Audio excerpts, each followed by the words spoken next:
El Maximato fue un periodo histórico y político de México que abarcó desde 1928, con el gobierno de Emilio Portes Gil como presidente interino del país, hasta 1934, con el inicio del gobierno de Lázaro Cárdenas.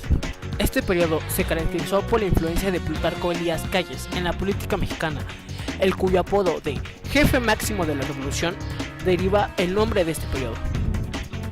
Durante el Maximato, 3 personas fueron presidentes de México: Emilio Portes Gil, que gobernó como presidente interino tras el asesinato de Álvaro Obregón; Pascual Ortiz Rubio, que fue presidente tras las elecciones convocadas por Portes Gil; y Abelardo L. Rodríguez, quien fue presidente interino tras la renuncia de Ortiz Rubio. Emilio Portes Gil fue presidente de México tras el asesinato del presidente Álvaro Obregón. Su periodo presidencial duró del 1 de diciembre de 1928, fecha en que debía de iniciar el gobierno de Obregón, hasta el 5 de febrero de 1930, fecha en que dio inicio al mandato del presidente constitucional Pascual Ortiz Rubio. La presidencia de Portes Gil se vio influida fuertemente por Plutarco Elías Calles, y se llegó al punto en que él escogió a los miembros del gabinete presidencial, a pesar de lo cual Portes Gil pudo llevar a cabo sus propios proyectos políticos en el país. El 3 de marzo de 1929 inició la rebelión escobarista, con la publicación del Plan Hermosillo, que acusaba a Calles de la muerte de Álvaro Obregón. Se declaraba en contra del gobierno de Portes Gil y proclamaba como presidente al general José Gonzalo Escobar. Esta insurrección permitió que Calles fuese convertido en secretario de Guerra y de Marina, cargo que aprovechó junto con la rebelión escobarista. Entre las principales acciones durante la presidencia de Portes Gil destacan la creación del Partido Nacional Revolucionario el 4 de marzo de 1929 y la organización de las elecciones presidenciales de 1929, en las que los principales contendientes fueron José Vasconcelos y Pascual Ortiz Rubio. Pascual Ortiz Rubio fue presidente constitucional de México de 1930 a 1932. Obtuvo el cargo en las elecciones presidenciales extraordinarias de 1929 y lo ocupó desde 1930 hasta 1932. Durante su gobierno hizo frente a las repercusiones de la crisis económica mundial iniciada en 1929.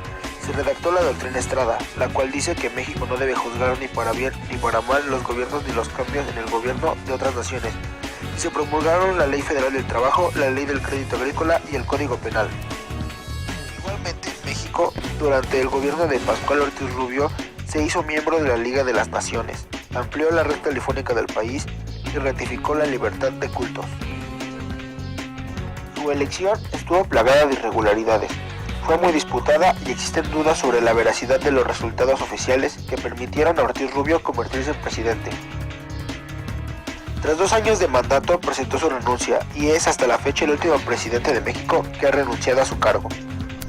Abelardo siempre estuvo influenciado por Plutarco Elías Calles durante su gobierno, ya que impartió una educación socialista y condenó a los movimientos obreros del país.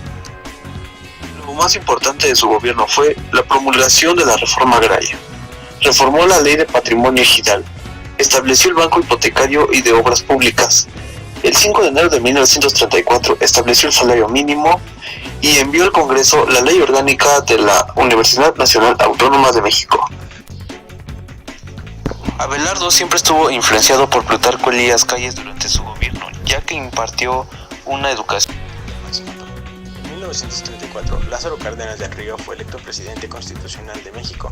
La influencia de Calles sobre la vida política del país dio origen a que las personas que ocuparan la presidencia de la República durante esos años fueran consideradas meros títeres cuyas decisiones no eran propias, sino que correspondieran al modo en que Calles manejaba los hilos de la política. Sin embargo, no está del todo claro hasta dónde llegó realmente su poder personal y en qué consistía. Las fuentes escritas de aquella época muestran, debido a intereses partidistas o de grupo, opiniones divergentes.